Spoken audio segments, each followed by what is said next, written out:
Hello and welcome to the show on the TN Tickers channel.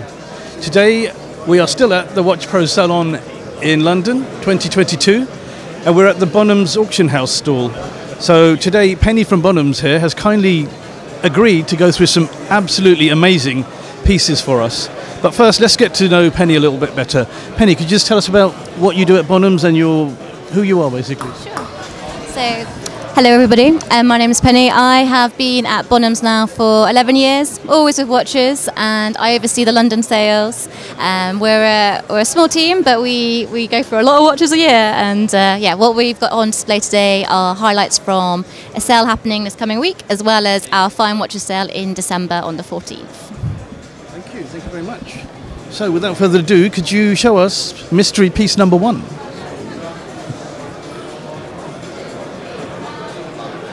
Oh, well, okay, guys. So this is one of it's a grail piece of the military again. This is this style.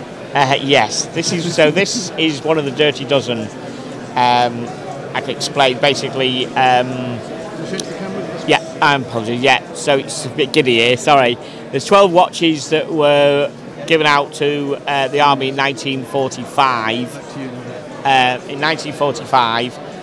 Grana being the most rarest of them all. I think Omega in there, Lemania, Sema. I can never remember all the 12. I've tried it every time I can. But I do know that Grana is the absolute rarest. Penny, can I ask you to know how many Granas there actually are? You're testing me here. It's a couple of hundred. A couple of hundred, is that what it is? Whereas, you know, if you look at Omega, that's a couple of thousand. So yeah, that's right. I think the Omega one is the rarest of them all. The absolute rarest. Is this strap the original strap as well? Because it looks like it.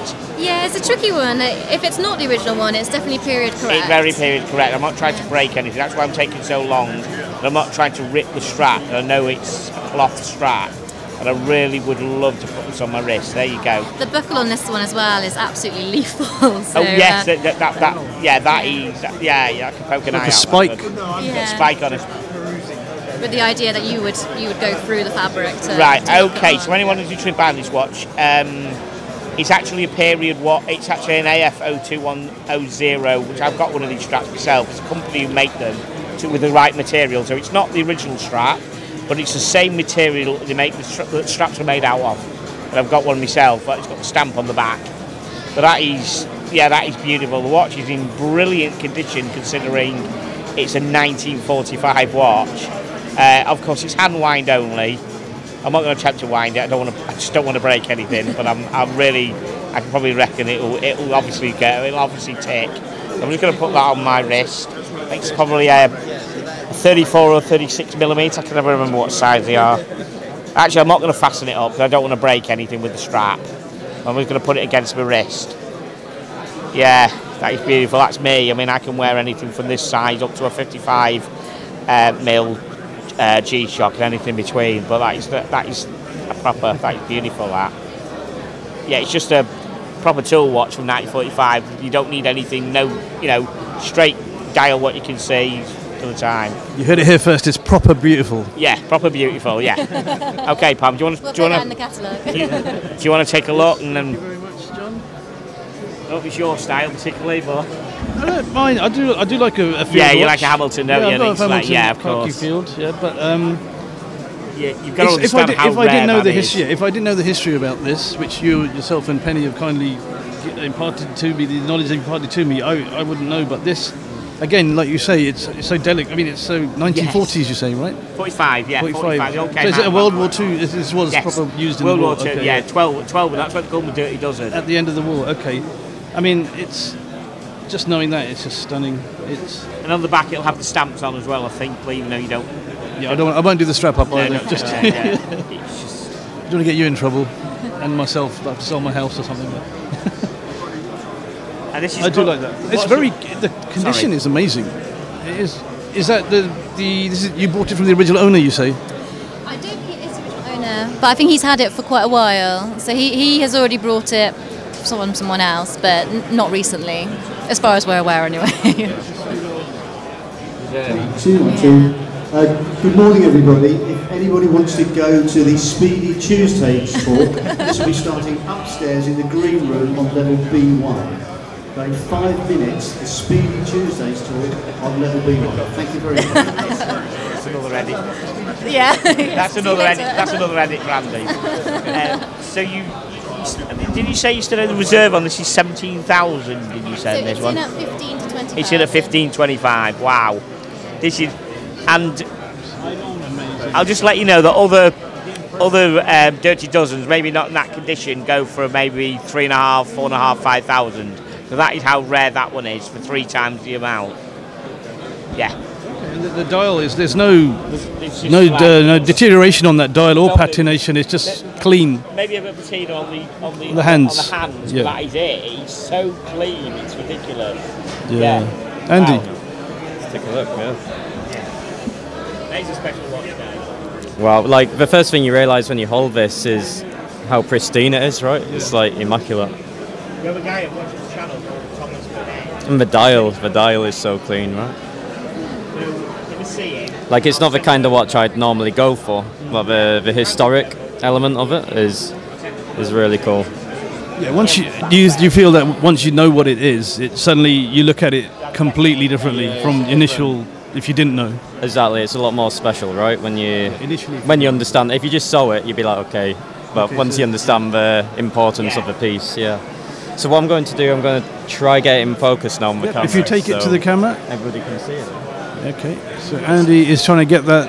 It's a piece you'd like to think you'd find on a boot sale that no one would know, and you know what it is, and they don't. You get it for like not a Bonhams. 20 quid. No, not Bonhams. But. You'll pay more for it there. Here. Which is fair enough. Beautiful. Thank you so much. Thank you. You can tell John's quite taken by this piece. There you go. Thank you, Penny. What I'll do is I'll pop them in the cabinet and Okay. I'll deal with that. All right. Thank you so much. Wow. Okay. So, Penny, could we have mystery piece number 2, please? So you were just asking whether or not that was from the original owner, and it's not, but this one is. So this is a Vacheron Constantin reference 222 from the original owner in the 70s, and it is in spectacular condition. So this one's coming up in December. Oh. December. Now this is the same style as the PRX, isn't it? It's that kind of. I think the PRX is the same style as this. Oh, my apologies. All right. Yeah. Okay. Yeah. Yes, that 70s integrated bracelet design. Yes. Yeah.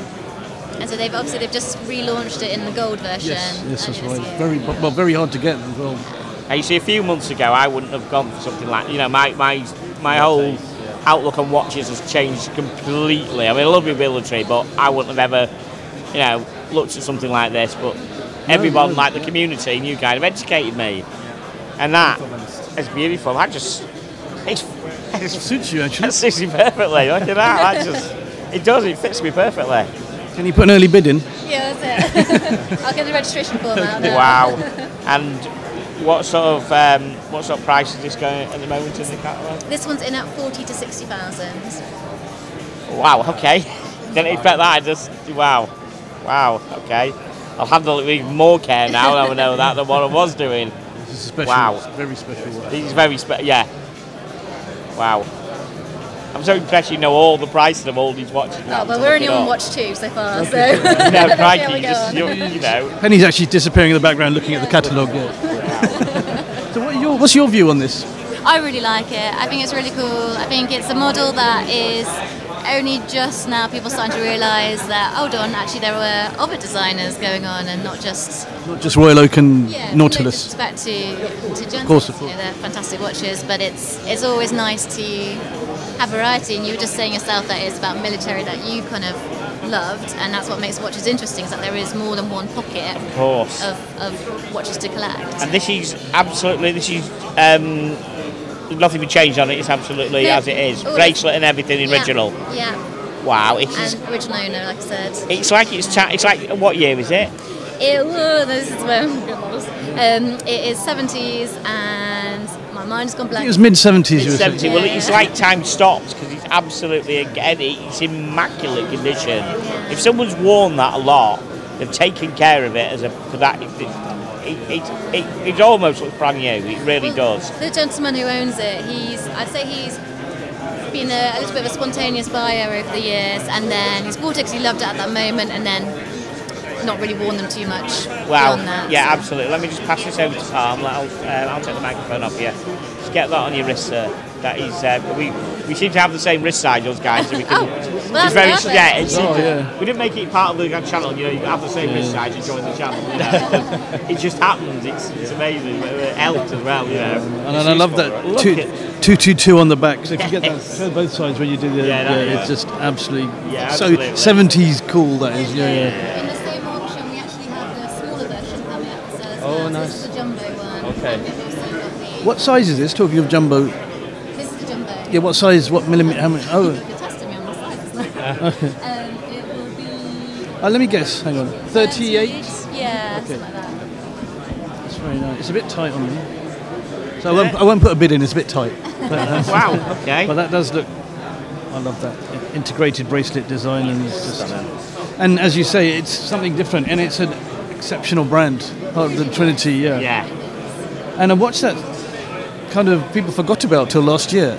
I watched that people forgot about till last year, till they really. Yeah. Well, I think what's also really fun about this is such a random occasion to have it, because they released it for the 222nd anniversary of Vacheron. It's like, I really like that they've gone for that number. They're like, let's just, why not? Let's not wait, what would it be, 18 years for the next big number. Let's just do it now. They released it on the 22nd of February as well, I think, last year. I think they did. I think they did.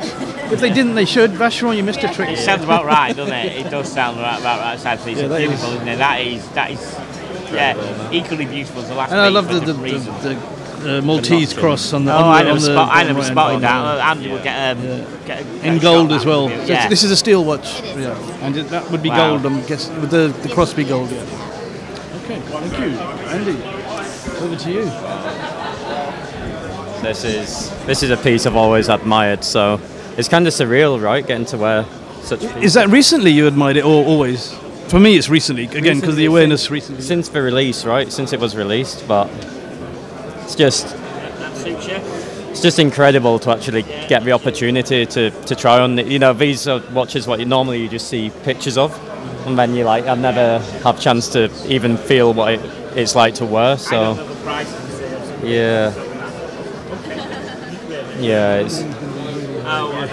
So if people want to know what's it like to wear a 222, it's just as you'd imagine. It's incredible. So just like a PRX. Yeah. Just don't bother, get a PRX. Yeah.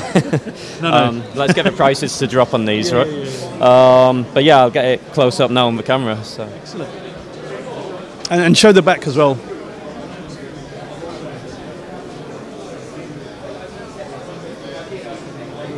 Guys, you've just tuned in. We're live at. Guys, you just tuned in. We're live at the Bonhams stand, WatchPro, where Penny is here showing us some very, very, very special watches to us all. We really thank them for that. Thank you. So next up, a little bit different this time. We've got a Piaget Emperador, which has got a don't ask me to pronounce it again. Although you should be better with that one with a Spanish name. It's got a Malachite dial, which is, stone set dials. Hard stone dials are so hard to do. You have to take a very small sliver of the stone, which means you have quite a high sort of fatality rate when you're making them. And so you don't see that many brands using it nowadays as the whole dial. It tends to be they've built it into a pattern. But in the 70s and 80s, you get this sort of experimental phase where they are using these fun materials, and I just think it's gorgeous. It's such a vivid vivid green. Beautiful green, yeah. And what sort of price is this? So this one's in at 3,000 to 4,000, and it's coming up in our Knightsbridge sale this week, and it's a lot more. 3,000 to 4,000 people. And part of that comes down to the size of it. That it is on a small size, and that's those smaller watches, they don't quite get the same premium as the larger pieces because they are perhaps not quite as versatile for as many people to wear them. I don't mind a small watch, so. Well, I don't mind a small watch, but that's small. It's not. It's not something I would pick myself.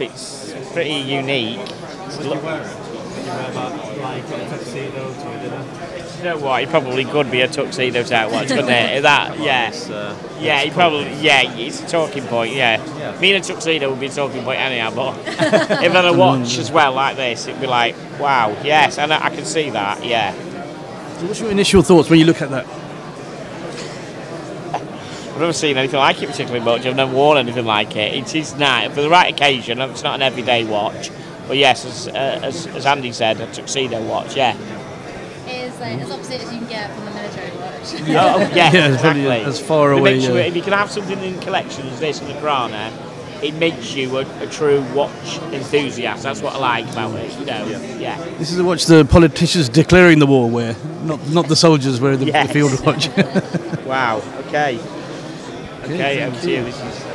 This to me, this is your kind of watch batch to me. No, sorry, no. Well, actually, both of you. Sorry, Jan.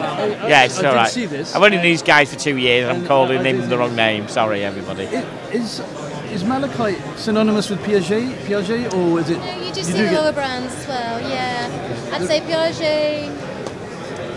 They do some of the best hard stone dials, and like honestly, just Google it and you'll find some incredible pieces with like lapis, coral, jade. Well, actually, jade less so. Sorry, but mother of pearl. You just see some amazing materials which just pop right out at you. Even the case design is interesting, isn't it? With the steps.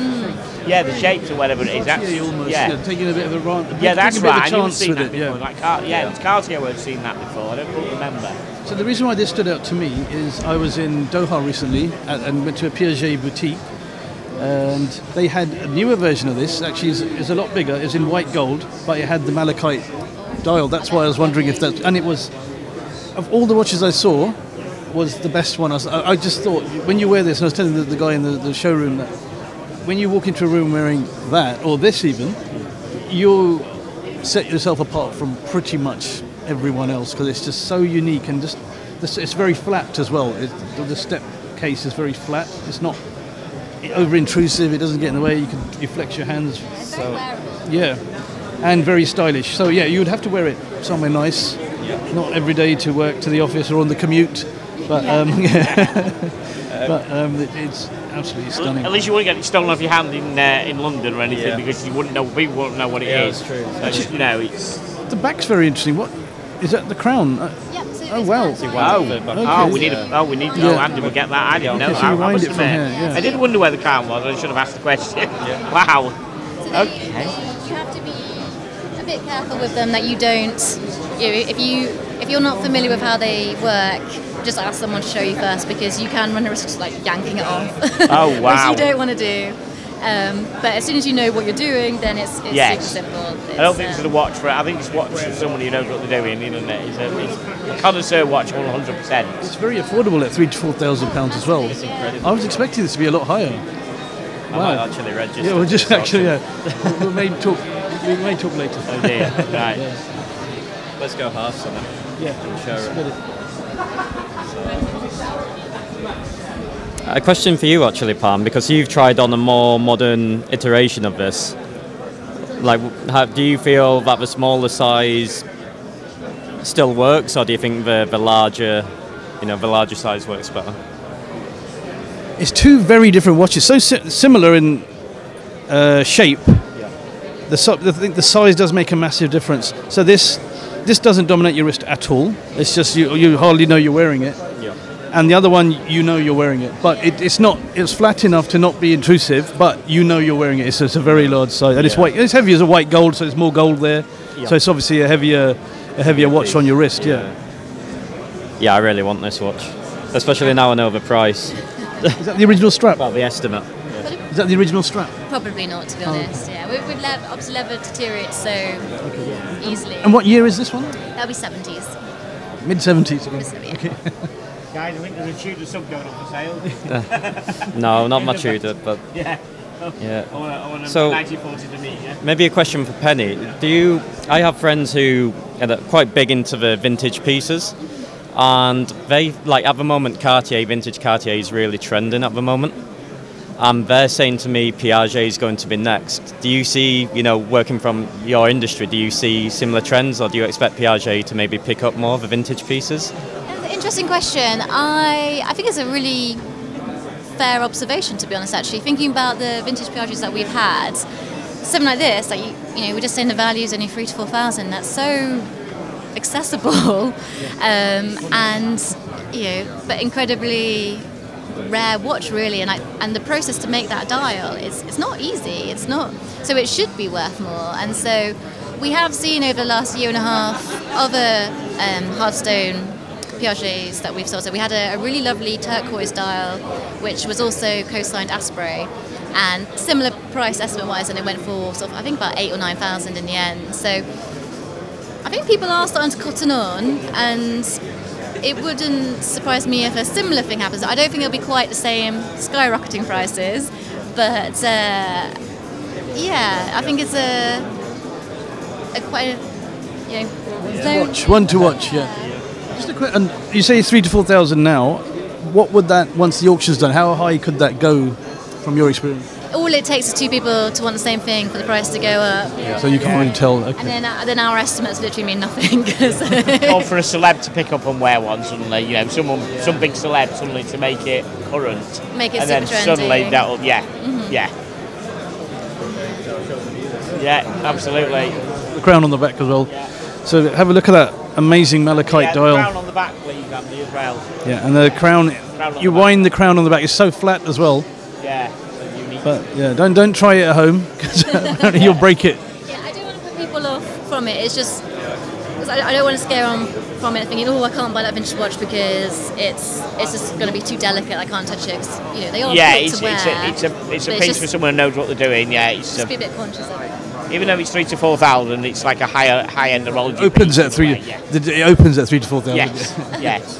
Right, mystery watch number 4, I think. 4, yes. 4.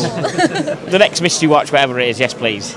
So you're just saying about vintage Cartier going bonkers. So here is an excellent example of that, and this is an original 1972 Cartier Pebble, which we are offering on behalf of the original owner. And he remembers buying it in the early 70s from Cartier London. He also bought the smaller version for his then girlfriend at the time. We don't know what's happened to that one, or what's happened to the girlfriend, but... the then girlfriend. The then girlfriend, yeah. And obviously they've just relaunched this model in a limited edition for its 50th anniversary, so it's a very exciting year for the model, and we feel very honoured that we're able to bring this one to market. It's a very exciting moment to be part of. Yeah, the Pebble. They call this the Pebble. Right, okay. There again, not something I think I would wear, but it's another tux one, isn't it? Yeah, it is a tux. I don't know. This is smart, very smart. Sorry, how much? So this one's in at 150 to 200,000. Okay. Well, yeah. A little bit more than the Piaget. Yeah. This is vintage Cartier. We were just talking about. Sorry, I'm new to vintage Cartier. Wow. Okay. This is like Paul Newman. No, not Paul Newman, but Rolex. Not the Paul Newman, but the Rolex Daytona vintage price range, right? The chronograph. Yeah, they're going for like 150k, and now Cartier is demanding the same price, right? I suppose if you know, innit? I mean, it's like you two would know, and obviously Penny would know, and I would know, would wearing it. It's kind of one of those, isn't it, really? Cartier are extremely hot at the moment. Like, now's the time if you can get in. So hot right now. Yeah. Like Hanson. Play a game with me and say how much you think it is, and I think so. The Grana would get wrong, I think it was that high, but I've never guessed how much each piece was. I never know that price for that. I wouldn't know what to put it on. So there's no job for you at Bonhams, then. no, I'll be honestly, that's not my forte. Yeah.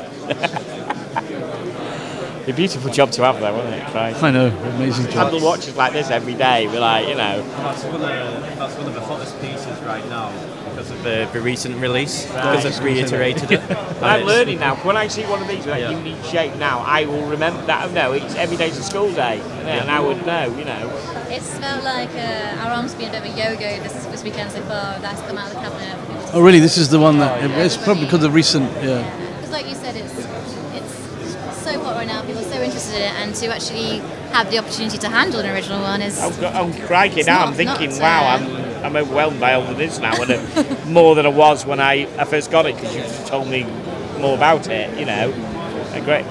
The strap's not original, is it? No, so he's had it serviced at some point, but it's the original folding clasp, which is also hallmarked for 1972, which is really, like, you know, you think how easy it is for straps to go, for buckles to go walkies. Yeah, of course. It's very cool. Okay, Palm, over to you, sir. Is this one of your grails sort of thing, is it? It is. I tell you what, when you say I know, I only recently found out about it because it's been released, like the 222.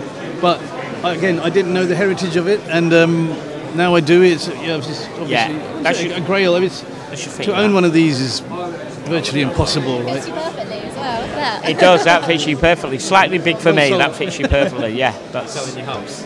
Yeah, I'm selling my house. Yeah. And so again, what I like about this is obviously the triangular shape within the inverted, with the square inverted within the pebble shaped circular case. The other nickname for this model is a baseball because of like an American baseball. Okay, that's nice. And the way and the numerals as well. The way the baseball. That's interesting. Actually, I'm trying to see the baseball. That is really interesting. Because again, like John was saying, the more you look at this, the more interesting it gets. The more you kind of notice different things on it. Such a stylish watch. Yeah. Really elegant. And I'm really pleased that Cartier have done this reedition. Yeah. Not just because it gives us loads of exposure to this one. No, not at all. I think it is a really nice watch, really nice design. And it deserves that focus, right? It does, yeah. And the clasp is amazing. I mean, the original came on this coloured strap, but not this strap. I think it was a tan, wasn't it? Maybe it was black, I think. Was it black? Oh, I thought it was a tan. Because we did actually offer one last year as well, which had like little feet coming out of it. Oh, right, okay. Wow. We called that one the Turtle, and that was on a black strap, which I think could have been the original one. And again, that was from the original family selling that one. And the blued hands on it. Are they blued or are they black? Yes, I can't. Yeah, they are. It's a bit hard in this light. So one thing I want to know is, did Cartier use? Now they put the Secret signature. Yeah. Did they used to do it back then? Not at this period, no.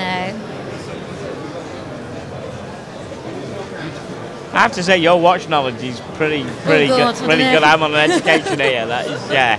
Seriously, thank you. I'm waiting for the tricky question. Yeah. No, seriously. And then I'll answer the answer. And that domed crystal is.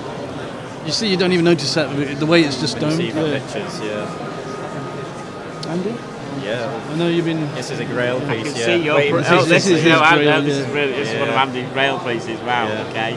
Have you had one of these before, Andy? I know you No. Like, but splendid stuff. the funny thing is with Cartier as well. Like, I have a 70s tank, and it has the same domed crystal. Oh, really? On the tank? Yeah.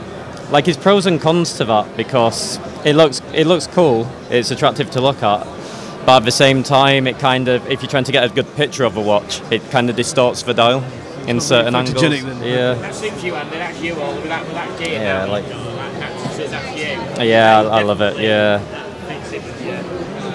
Spanish. Yeah. Latin lover. Latin. Like the condition is incredible for the for the age as well. Do your watchmakers polish them, and so these are as are? Yeah, and to be honest, generally if you're selling something at auction, it's tend to best to leave it as it is, because the money you spend on servicing it or whatever, you generally don't make that back. So let the next buyer decide what they want to do with it. So many people want things in either the original condition or in like an honest condition that they're happy to accept what it looks like, and then it's then down to them what they do with it. Thank you. And just a question, prior, to the re-release of a Pebble, how was the price performance before that? Last year there was two for auction, and our one, including the premium, made just over 200,000, and the other one I think made about 350. So we'll have to see. No bargain to be had. No bargains to be had here. Yeah. Maybe 20 years ago it would have been possible then. So yeah, I'll show the viewers up close. Yep. So Andy's going to show you this beautiful Cartier Pebble stroke baseball. That's really cool. The baseball, it gives it a bit more down to earth kind of name. Then when you get to the prize thing, back up. You go back up in the heavens with that. Yeah. It's not, yeah. You don't have his pocket change. You know. Wow. Love it. You see the look in my face when they tell me how much it is, and I'm thinking, right, let's take a bit more care than even though, you know. Yeah. I mean, it's unbelievable. Thanks Penny, for showing us this. These watches we'd never ever see in our lives. No, absolutely. And we can share this with our viewers as well. So. Brilliant. Our viewers love this kind of thing. Oh, super. I'm very happy to do. Hey, mystery watch number 5, I think. 5. Would you like to stay with Cartier, or do you want to go modern? Oh, let's sound Cartier. Let's stick with Cartier. This next one is... So this one is a 1920s Santos, again being offered by the original family. Few more generations down this time. And this one, if you look at it, it looks like you can't see the signature, but it is there. It's just, it's been, the whole dial is a bit stained because it is 100. Through aging. Yeah, for aging. And what I really love about this one is that although the strap is later, the buckle is the original buckle. It's got the original, so both the case and the buckle have got their French hallmarks and are both stamped EJ for Edmund Jaeger, who had he was the main partnership with Cartier at that point for making these ones, and it's very cool. And what sort of price is this? So this one is a lot more accessible. This is only in at 6,000 to 8,000, and one of the reasons why it's at that price is, I'll be honest, we had a bit of a sort of a quandary on this one because of the condition that the dial is quite worn. It's also very little. It's like, it's getting that balance between who is actually going to buy it. Is it someone buying it to wear it, or someone buying it because they are interested in the academic side of it? And because of that, there will be different limits on what someone will pay.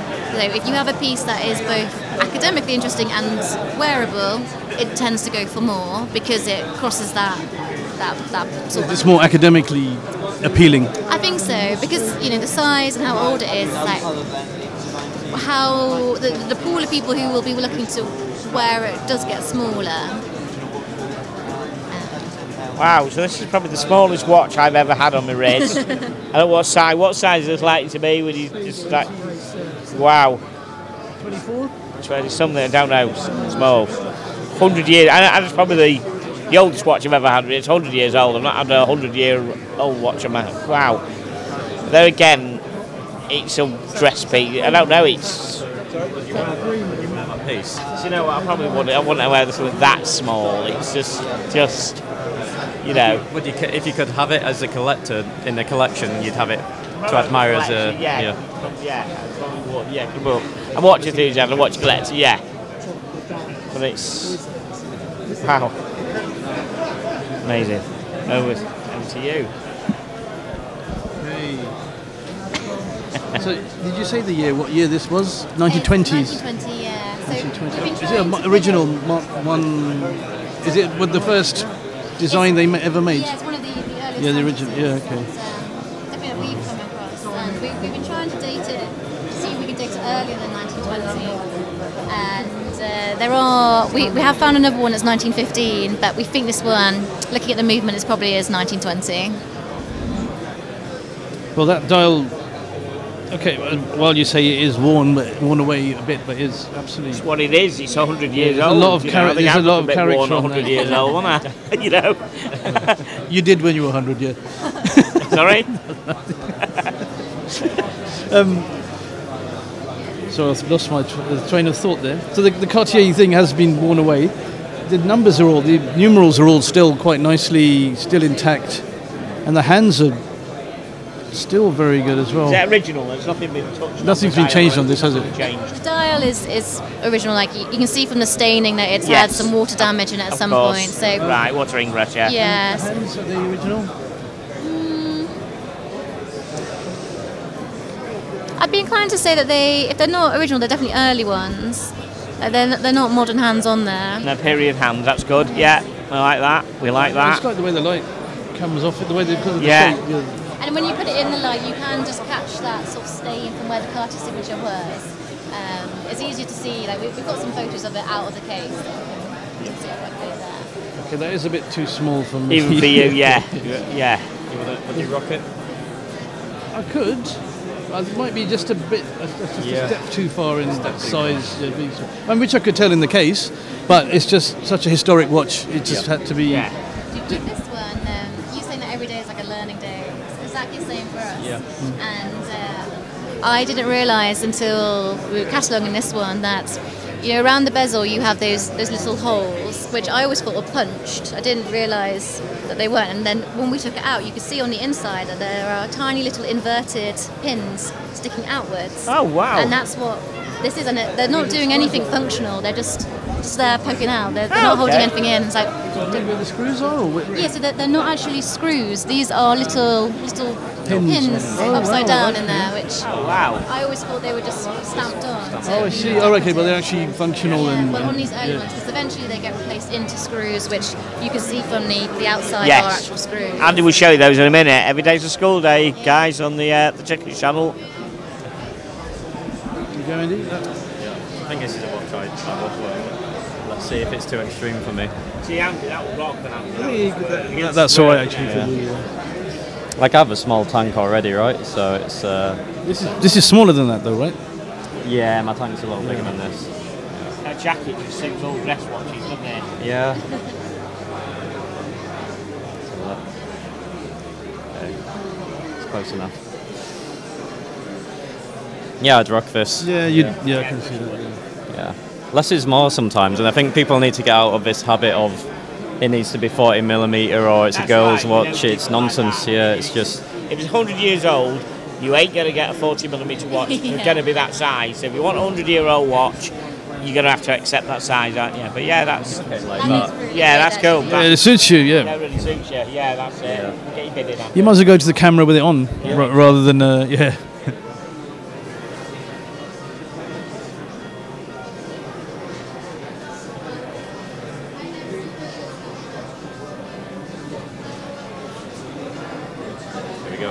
I'll take it off over here. 6, are we on 6? So, mystery number 6, okay, please, Penny. Let's get 5 back in a minute, hang on.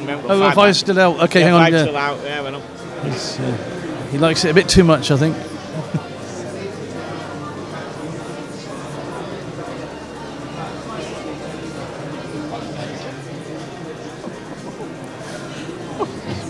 So, keeping with vintage. And this is our last vintage one, wristwatch-wise for today, is, you know, Paul Newman. Can't go wrong.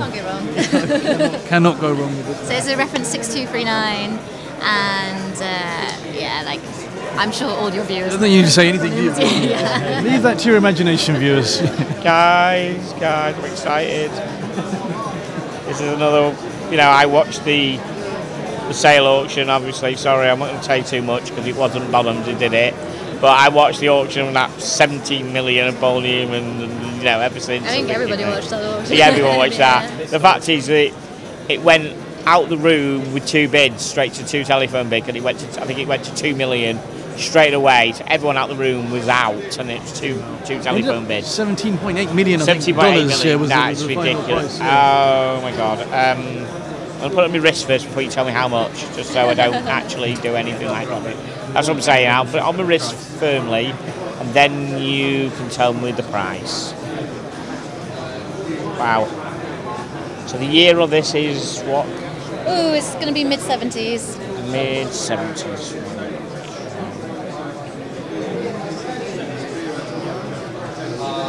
Okay, that's not going to go anywhere. So, what is this little beauty going for, please? This one's in at 100 to 150.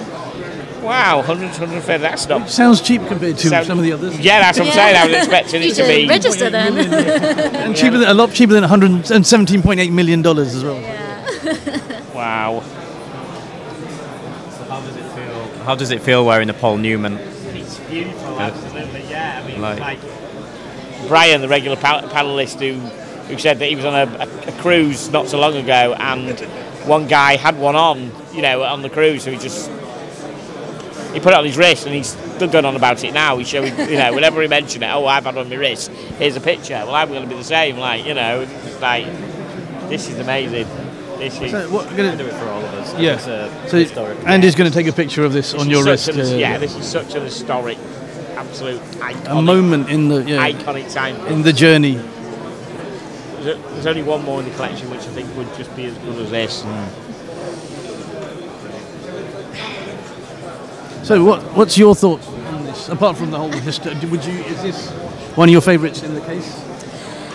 Yes and no. And I love Paul Newman's. I feel that this sounds really awful, but working in an auction house, I've seen quite a lot of Paul Newman's now, so which sounds really awful. And I don't want to. Pardon us. Paul Newman. We actually used to share our office with a picture department, and we were always like, oh yeah, so Picasso, yeah, I've seen awful, and it sounds awful. And it's one of the reasons why I can't watch like Antiques Roadshow anymore, because it reminds me too much of work. Oh really? Okay. But I love that. I love what they represent in terms of bringing so many people together and so much passion for a model it's something that you could be only vaguely interested in watches and you know about it, or you could be the world's expert on it and everybody joins together on it. But I think of all 6239 is my favourite one. Like I just like the red. Everything original on it, as far as you were as far as I'm wearing this one, yeah. Obviously not the strap. Not the strap, no, wow. Okay. So, do you that sounds really awful. I don't want people. No. So, no, I just wanted to count, just to say, in your defence. So, when you see people try that on or look at it the first time, the joy on their face. I absolutely love that. I love that you got your phone out then. Yeah, and it's nothing to do with that. It's just I think it's just been one of those watches that is the starlet of so many sales that. I think it's more, I feel like I should be rooting for the underdogs, that they get overshadowed. Like, oh, no one's talking about this one, but this is so cool. The Piaget. Oh, I'm going to show you one more in a moment, which is... it's your special secret piece, even more secret piece. Yeah. Super secret one, which is, 10% of the price, but I think is really interesting. And so it's, I don't know, it's one of those things when you're in an auction house, you get to play with so much cool stuff that's... but I really appreciate how much you guys love it. I mean, the enjoyment, that's what matters. I mean, of course, when something gets a bit mundane, then it's not your fault. I don't mean it's mundane. no, as in again and again and again. No, when you see the same thing again and again. We guys just don't get to, I don't think every big channel, never mind ourselves, gets to handle one of these every day. So certainly for us, it's like, wow, just wake up, Johnny, wow, he's got Daytona. You can tell because he's not letting it go. Yeah. The battery's about to go on the camera. Wow, okay. Yeah, I'll tell you what, it won't be all about me just holding this Daytona for the next half an hour. I'll just pass it on to Palm and he can have it for half an hour. That's a beauty. Get it on your wrist, man. To also put into a little bit of perspective as well, like I've been at Bonhams now for 11 years, and on average we sell about 1,000, 1,200 watches a year, and some years more, some years just a little bit lower. So in terms of what you actually handle, it's like, wow, that is a lot. And then you do get your favourites, and then there are... And do you actually get the moment when you get a piece you've never seen before in your hand for the first time, do you get the moment like just had? You know about it, iconic, until you get it in your hands. Yeah. And it's like, well, like say, for example, the Pebble, a week after last year, we wouldn't see another one. They were producing such a limited number, and then when I got this email from a client asking about it, I was like, oh my god, is this what I think it is? And then drove out to go meet them, and it's like, wow, this is really cool. I love this. And that's one from the top. I'm just going to get it more in focus. Facing that one.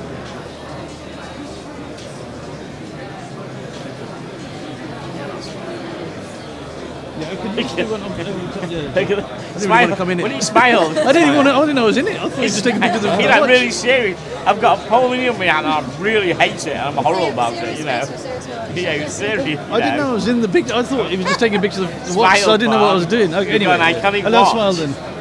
No, that's that is. Yeah, sorry, forget the video photo shoot. Yeah, no, well, sorry guys. That's going to be edited out, No, it's fine. Well, even the Takimeter on the... Yeah, beautiful. Yeah. Does the dial have any patina? It's cream, actually. Cream. Yeah, I'll give it to you in a second. Yeah, no. But,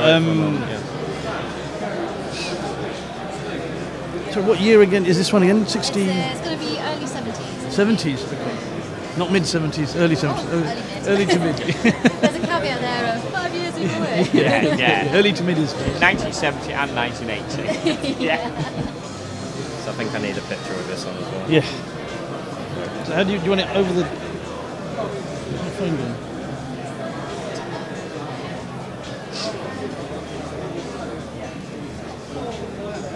That's brilliant, yeah.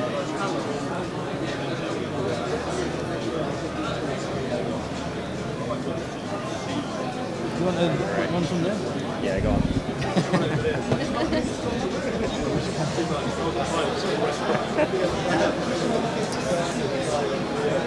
Again, working with a suit.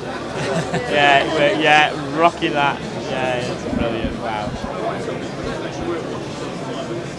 Yeah, it's incredible. There's nothing more to say. Yeah. Right? It just, some things are just, maybe when we go home we'll think, look at the photos and think, oh, wow, Yeah. So I'll be reminiscing later on. Yeah, crikey.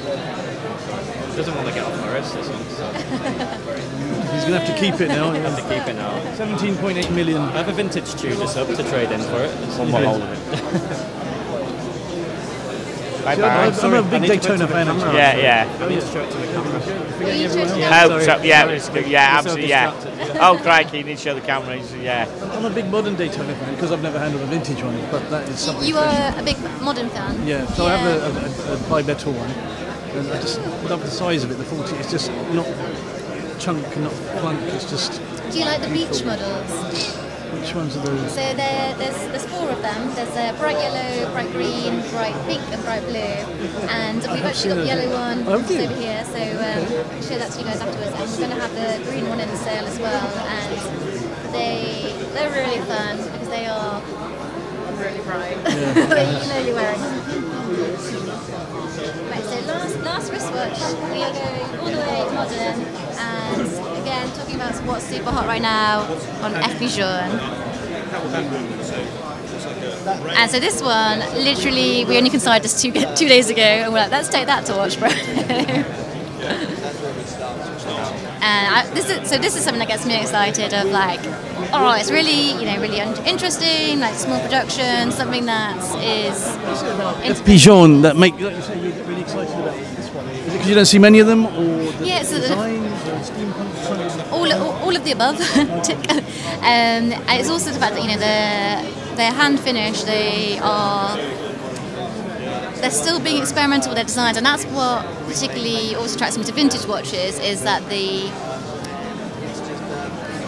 modern wristwatches, sometimes I feel the research and development that goes into them can kind of, it pulls back those exciting designs to make sure that they produce something that is saleable.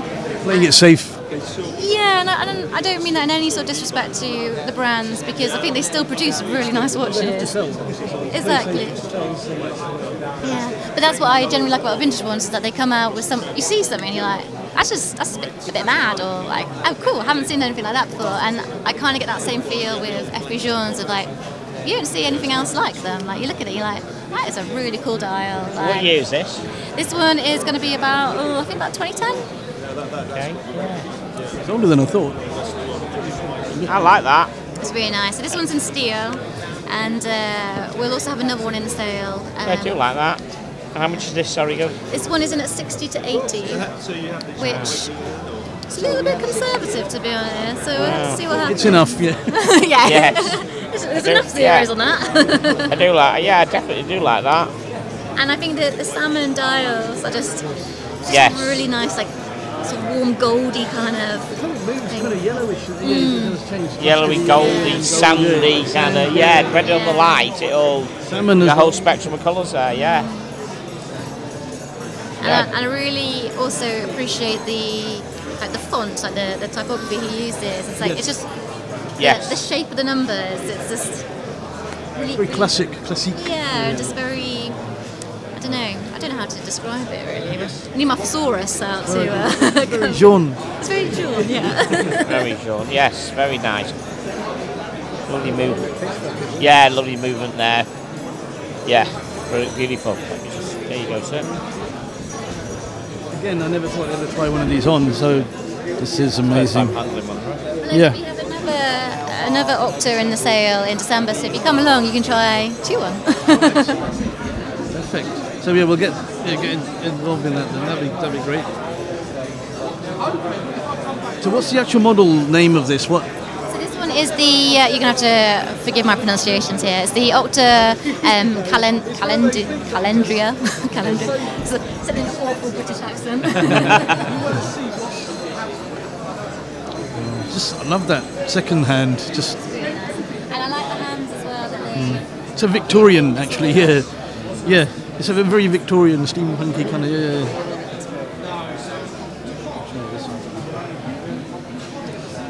This is a very palm watch, I think. Yeah, definitely you. Very you. Is it close? I didn't try to fasten it. I think it's quite stiff. Oh, okay. Right, well, yeah, I don't want to damage it. But yeah, I could. Yeah. Yeah, it's you. That is definitely you. Journe it is then. Yeah, so the Bonhams for you, the Octa for you. Oh, for me, it's got to be the Pebble, Cartier Pebble, yeah. So that's our top loss sold. Great.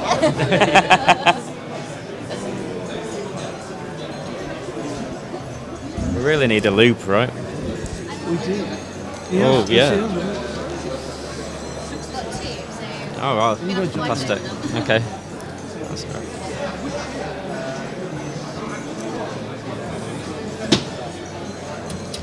I'm just happy to hold the microphone. I need a loop as well.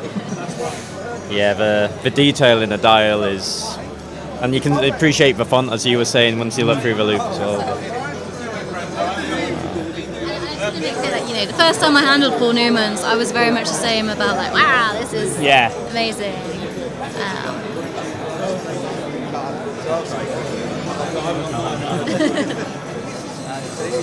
Yeah, that's an Andy watch for sure. It's a bit big for you. No, it's not. I think the whole collection is perfect for me. You know? Yeah, I think the whole thing for everyone. Well, maybe not that Santos, but I think the rest of it, I would wear all of them. Yeah.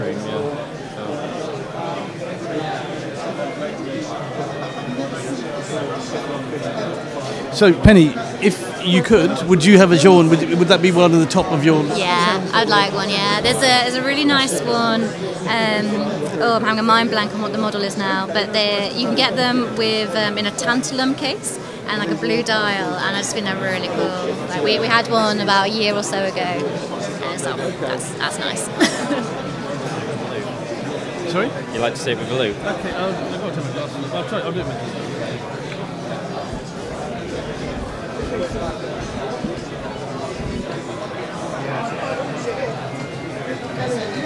just get lost in the dial, right?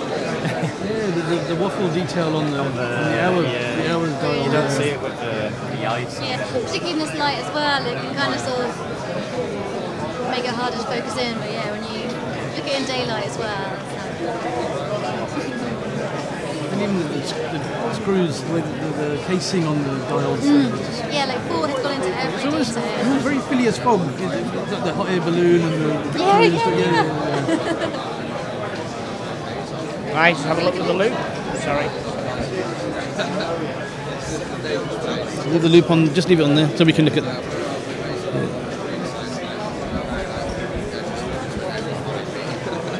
Yeah, the detailing is amazing, isn't it? Wow. Yeah. Yeah, it's beautiful that. Yeah, I love that. There you go. Thank you. Okay, so the last one, which is my wild card one of very different to the rest of them, is a pocket watch. And I feel like pocket watches are so... Well, it's not, it's not some amazing revelation I've had. It's just the fact that they are really underappreciated, and you can buy amazing pieces of horology for very little money. And part of that comes down to the versatility of them. That it's not as the fashions nowadays. People just don't really wear pocket watches, and so therefore, if you want a pocket watch, you can buy one very easily. And this one that I brought here is one of my favourites. So this is a Vacheron Constantin, made for the Aluminium Limited company in the 40s or 50s? 1940s. 1940s, Yeah. lovely. And so at that time, you're kind of actually coming towards the end of regular manufacture of pocket watches. Like the 19th century is when you really get an explosion of them. And what's special about this one is that the whole thing is made of aluminium, so it is so unbelievably light, and that's what I really want you guys to feel. Is like when you put this in your hand, feel how light this watch is. Oh wow! Can I just give you that loop back? Yeah, because I have I've got a 1940s pocket watch, you know, a Smith's one, and yeah, I know how this is just totally. It's thin as well, obviously, very micro thin, and it is. It's nothing to it at all. So the movement is made of aluminium as well, like the plates and everything, and so to do that in such a soft material is so unbelievably hard. And they commission these for their more senior staff, and so each one is engraved on the back with the member of staff who it was given to. Okay. And so this one is for, I think it's a George Hodgson, and yes, it was he and another gentleman were the Basel contingent for Aluminium Limited for the 30s and 40s. And yeah, I just think it's really cool. And if you are a wristwatch person and you're thinking about maybe going into pocket watches, or you're a little bit curious about them, something like this is such it's a really good stepping stone in, because it's a brand that you'll be familiar with. You know, they're still going, still producing beautiful wristwatches, but it's not necessarily got that kind of old man connotations that I think can sometimes be prevalent with pocket watches. So it's that sort of that stepping stone to being the old man with a pocket watch. Yeah. Wow. No, that's distinguished. Yes, that's a much better way. But honestly, I love pocket watches, and it's a similar reason to liking vintage wristwatches. That it's down to the creativity and let's give that a go. Let's see what happens. And what sort of price is this going for? This one is in at $1,200 to $1,800. Like, it is so cheap for something. Wow, that's are you tempted? I'm tempted, but we're buying a house at the moment, so. Oh, okay. Need to pay for that first. Yeah, look, I just gave it a little tweak while you were sitting there, and it's brought it to life. It's on its way, and there we go. I had to do that. I had to give it a little tweak. Yeah, wow, it's amazing. Yeah, it's amazing. It is, and that's how thin it is as well. When I've got two pocket watches, one of them's a newer one, and both a lot thicker than that, and obviously a lot heavier. Wow. Okay. Careful with that. There you go. You got it? Yeah. You got it. So the first thing I noticed about this is the Vacheron Constantin. So this is obviously it's very old, and I think they stopped doing that in the. Can you remember? Do you know exactly when it was? It 60s? I was gonna say the 70s, but it could be as early as the 60s where they dropped the and. You won't know. You don't look out for when I first saw it. I was like, it's Vacheron Constantin, and then look closer. Yeah, I mean, I miss the detailing sometimes myself. Yeah. And if you see it sort of in a cabinet or wherever you look at it, you think, that's probably gonna be platinum. And you pick it up and you're like, whoa, like my hand's gone up rather than down. Yeah. And the Breguet numerals look so classic. It's like a 50p piece, but an old 50p piece. It's something like 30 grams or something. It's It's nothing. Does this? Yeah, it does. Yeah, I think I really want to sort of give pocket watches a little sort of cheerleader kind of thing of like, there's such cool things. Yeah. One of the guys who comes on our channel we know a guy who has got a pocket watch channel, and he's pocket watch time. He loves pocket watches. It's very informative. So I have to give him a watch. Having to check that out. So this is the commemoration engraving to George. The story you're telling us, was it? Yeah. So it's quite interesting. It seems that in the 40s and 50s there were like a couple of sort of aluminium cartels across the world who were all trying to be the dominant party for aluminium. And it was I think it was like the US, the French, and what's the third one? It might be the Swiss actually. And the British as well were very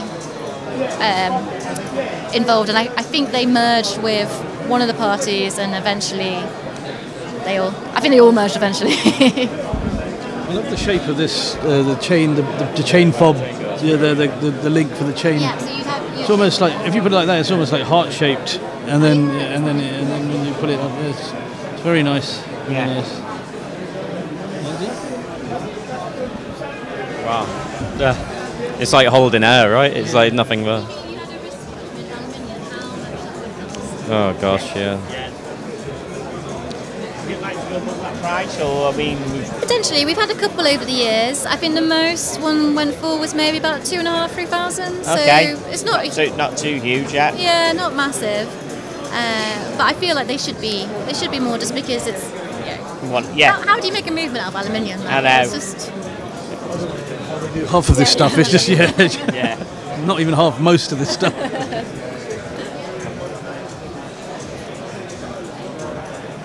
Yeah, if you show them the back as well, Andy, the engraving. Yeah, with the engraving, please, Andy. Yeah.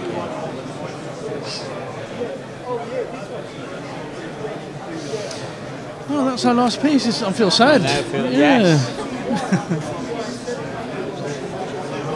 That's been thoroughly enjoyable. Thank you so much. Oh, thank you. If you just like to, just give a plug for the auction then. When is the auction happening then? So we've got 2 auctions coming up. We have an auction on Tuesday, the 15th of November, which is where the Vacheron, the Piaget, and the Grana are all coming up for sale. Yeah. And that's at our Knightsbridge branch. And then in December, we have our fine watches sale on the 14th of December, and that catalogue will be going out in about 2 weeks' time. And and all these pieces are available to view to anybody who wants to look at them at your premises? Absolutely. And that is where, please, sorry? So ahead of each sale, we have a couple of days viewing where the whole sale is out. So for example, the Knightsbridge sale on Tuesday, which is at our Montpellier Street branch, is we start viewing tomorrow for that one. And then the Bond Street sale, which is the December one, we'll start viewing on Sunday, the 11th of December. But if you see pieces that you like and you want to see them in advance of those days because you can't do them, just give us a call and we can more often than not show you them personally. Obviously, if it's like, half a dozen or so, we can't show you the whole sale in one go. But if there are select pieces where you're like, I love that, I want to see it, but I can't make it on the 11th, just give us a call. And both auctions are going to be streamed online as well for anybody who wants to bid. Do a bid online and can't get to it. Absolutely. So they're both live sales with a live auctioneer. You can bid online, on the phone. You can leave a bid with us. You can come in person. We love having people in person. So, of course. Brilliant. Yeah. So I'll be on the phones doing phone bidding. Phone. Yeah, Okay. yeah. Being an auctioneer, honestly, it is such a skilled job. Having to. You're saying, she's amazing. So, is it something you'd like to do in the future? We'd like to, because Clara was doing the phone and she was a PA to Oriel Bach before she actually took to the to Russia. Is it something you'd like to do? I think I'm quite content on the phones, to be honest. Like a spider in the background, sort of pulling things. Yeah. Excellent. Thank you very much. Thank you so much. That was really, you've been so accommodating here to actually show the pieces. We'd never ever get to handle them. That's brilliant. Okay, guys, I hope you really enjoyed that marathon session. We really did. And we'll see you on the next recording. Thank you.